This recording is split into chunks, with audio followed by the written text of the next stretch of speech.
বিএনপির মতন একটি রাজনৈতিক দলের কাছে সারা বাংলাদেশের মানুষ, শুধু ঢাকা 17 নয়, সারা বাংলাদেশের মানুষের অনেক প্রত্যাশা আছে যে আমাদের যে তরুণ আছে, যুবক আছে, এদেরকে আমরা বিভিন্ন রকম প্রশিক্ষণ প্রদান করতে চাই। আমি আজকে আপনাদের সামনে হাজির হয়েছি এই এলাকায় ধানের শীষের প্রার্থী হিসাবে। আজকে এই এলাকায় আমার বেড়ে ওঠা, বাংলাদেশের স্বাধীনতা যুদ্ধের পর থেকে 1972 সালে আমি এই এলাকাতেই বড় হয়েছি। আমার ভাই এই এলাকাতেই বড় হয়েছিল। আমাদের সন্তানরা এই এলাকাতেই জন্মগ্রহণ করেছে। প্রিয় ভাই ও বোনেরা, প্রিয় ঢাকা 17 এলাকাবাসী বৃন্দ, আমাদের নেত্রী বেগম খালেদা জিয়া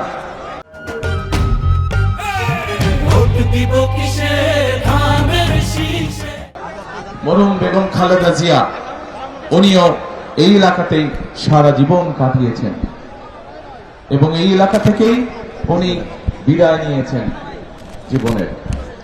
আজকে এই এলাকার সাথে স্বাভাবিকভাবে আমার এবং আমার পরিবারের একটি সম্পর্ক গড়ে উঠেছে, একটি মানসিক সম্পর্ক গড়ে উঠেছে, একটি আধ্যাত্মিক সম্পর্ক গড়ে উঠেছে এই এলাকার সাথে, এই এলাকার মানুষের সাথে। প্রিয় ভাই বোনেরা, স্বাভাবিকভাবে নির্বাচন যখন আসে, নির্বাচনকে ঘিরে মানুষের অনেক প্রত্যাশা তৈরি হয়। স্বাভাবিকভাবেই বিশেষ করে বিএনপির মতন একটি রাজনৈতিক দলের কাছে সারা বাংলাদেশের মানুষ, শুধু ঢাকা 17 নয়, সারা বাংলাদেশের মানুষের অনেক প্রত্যাশা আছে। আমরাও বাংলাদেশের মানুষের প্রত্যাশাতে সামঞ্জস্য রেখে আমরা চেষ্টা করেছি, আমরা সেভাবে দলের পক্ষ থেকে সেইভাবে পরিকল্পনা গ্রহণ করতে, সেইভাবে কর্মসূচি তৈরি করতে, যাতে আগামী 12 তারিখে বাংলাদেশের মানুষ ধানের শীষকে নির্বাচিত করলে, ধানের শীষ ইনশাআল্লাহ আল্লাহর আমাদের সরকার গঠন করলে আমরা যাতে সমাজের, দেশের প্রত্যেকটি শ্রেণী পেশার মানুষকে বিভিন্ন বিষয় যাতে আমরা অ্যাড্রেস করতে পারি। প্রিয় ভাই বোনেরা, আমরা সামগ্রিকভাবে দেখেছি বাংলাদেশের জনসংখ্যার অর্ধেক জনসংখ্যা হচ্ছে নারী।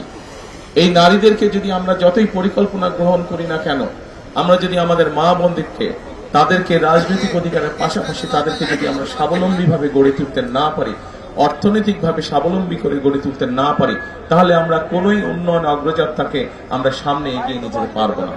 এবং সেই জন্যই আপনারা দেখেছেন যে দেশনেত্রী খালেদা জিয়া যখন দেশ পরিচালনা করেছিলেন, উনি এই দেশের নারীদেরকে শিক্ষিত করার জন্য, মেয়েদেরকে শিক্ষিত করার জন্য তাদের শিক্ষা ব্যবস্থা ক্লাস 1 থেকে ক্লাস 12 পর্যন্ত, ইন্টারমিডিয়েট পর্যন্ত উনি ফ্রি করেছিলেন শিক্ষা ব্যবস্থা। এবং তার কারণে আজকে সমগ্র বাংলাদেশে নারীদের শিক্ষার অনেক বৃদ্ধি পেয়েছে। এবং আমরা এখন পরবর্তী বিএনপি সরকার যে গঠিত হবে, আমরা সিদ্ধান্ত নিয়েছি যে এই যে লক্ষ কোটি নারী যে শিক্ষিত হয়েছে, এই নারীদের শিক্ষার আলো পৌঁছেছে, কিন্তু এখন তাদেরকে আমরা অর্থনৈতিকভাবে স্বাবলম্বী করে গড়ে তুলতে চাই। বিশেষ করে খেটে খাওয়া নারী, প্রান্তিক পরিবার যারা আছে, প্রান্তিক নারী যারা আছেন, সারা বাংলাদেশে খেটে খাওয়া যারা নারী আছে, তাদেরকে আমরা স্বাবলম্বী করে গড়ে তুলতে চাই।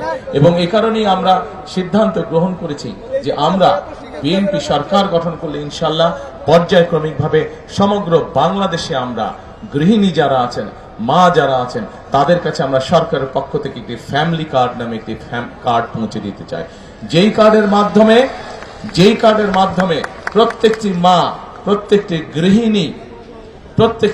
প্রত্যেকটি গৃহিণী সরকারের পক্ষ থেকে ন্যূনতম একটি সহযোগিতা পাবে, যার মাধ্যমে অর্থনৈতিক সহযোগিতা পাবে, যার মাধ্যমে ধীরে ধীরে সেই পরিবারটি, সেই মাটি, সেই গৃহিণীটি ধীরে ধীরে স্বাবলম্বী হয়ে গড়ে উঠবে।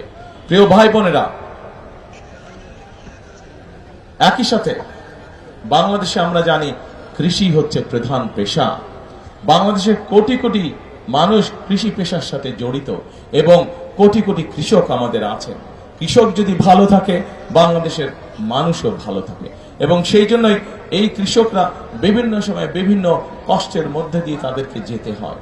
আমরা সেই জন্যই সিদ্ধান্ত গ্রহণ করেছি যে এই কৃষক ভাইদের পাশেও আমরা দাঁড়াবো এবং কৃষক ভাইদের পাশে দাঁড়ানোর জন্য মা বোনদেরকে যেভাবে আমরা ফ্যামিলি কার্ডের মাধ্যমে সহযোগিতা করে স্বাবলম্বী করে গড়ে তুলতে চাই, ঠিক একইভাবে কৃষক ভাইদেরকেও আমরা কৃষি কার্ড নামক একটি কার্ড দেব, যার মাধ্যমে আমরা কৃষক ভাইদের কাছে সরকারের পক্ষ থেকে যে সকল সহযোগিতা থাকবে সেগুলো আমরা সরাসরি কৃষক ভাইদের কাছে পৌঁছে দিতে চাই। এবং এভাবে পর্যায়ক্রমিকভাবে বাংলাদেশের প্রান্তিক হোক, ক্ষুদ্র হোক, মাঝারি হোক, সকল ধরনের কৃষককে ধীরে ধীরে আমরা অর্থনৈতিকভাবে স্বাবলম্বী করে গড়তে চাই। প্রিয় ভাই বোনেরা, এই এলাকা সহ ঢাকা 17 এলাকা সহ সমগ্র বাংলাদেশে আরেকটি বড় সমস্যা আছে। আমাদের তরুণ যুবক যারা আছে, তরুণ যুব সমাজের সদস্য যারা আছে, ছেলে হোক মেয়ে হোক, তাদের কাছে অধিকাংশের কাছে শিক্ষার আলো আছে, কিন্তু সমস্যা হচ্ছে অন্য জায়গায়। শুধু শিক্ষিত হলেই হচ্ছে না, তাদের কর্মসংস্থানের অভাব রয়ে গেছে। আমাদের বহু তরুণ যুব সমাজের বহু সদস্য আজও বেকার রয়ে গিয়েছে। এত বড় জনসংখ্যার একটি অংশকে যদি বেকার রেখে দেই, আমরা বেকার থেকে যাই, তাহলে অবশ্যই আমরা দেশকে সামনের দিকে এগিয়ে নিয়ে যেতে পারবো না। এবং সে কারণে আমরা সিদ্ধান্ত গ্রহণ করেছি যে আমাদের যে তরুণ আছে, যুবক আছে, এদেরকে আমরা বিভিন্ন রকম প্রশিক্ষণ প্রদান করতে চাই। বিভিন্ন ভোকেশনাল ইনস্টিটিউট তৈরি করে, বিভিন্ন টেকনিক্যাল ইনস্টিটিউট তৈরি করে, আইটি সেক্টরে বিভিন্ন প্রশিক্ষণ দেওয়ার মাধ্যমে আমরা এই মানুষগুলোকে আমরা দক্ষ মানুষ হিসাবে গড়ে তুলতে চাই।